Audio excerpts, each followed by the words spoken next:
দাদা, মুখ্যমন্ত্রী মমতা ব্যানার্জির বিরুদ্ধে একটি এফআইআর হয়েছে রামপুরহাটের থানায়, কি বলবেন এই বিষয়ে? এফআইআর এখনো স্টার্ট হয়নি। এফআইআর করার জন্য অভিযোগ দায়ের করেছেন বিশ্ব হিন্দু পরিষদের কলকাতা ক্ষেত্রের যিনি কনভেনার অমিয় সরকার মহাশয়।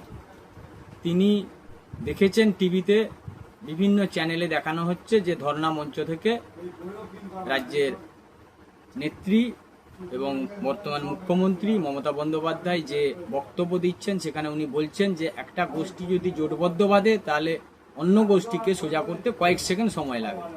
এই বক্তব্যের মানে হচ্ছে উনি ঠিক ভোট যত এগিয়ে আসছে তত এই রাজ্যে সন্ত্রাসের একটা বাতাবরণ তৈরি করতে চাইছেন, এবং উনার বক্তব্যের রেস ধরে বাকি যারা অন্যান্য দল আছে তারাও একই টাইপের বক্তব্য পেশ করবে, যাতে করে এই রাজ্যে সন্ত্রাসের বাতাবরণ তৈরি হবে।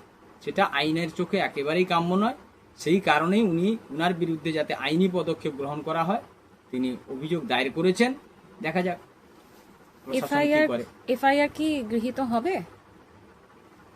আমার মনে হয় না হবে, তখন আবার আমাদেরকে কোর্টের দ্বারস্থই হতে হবে।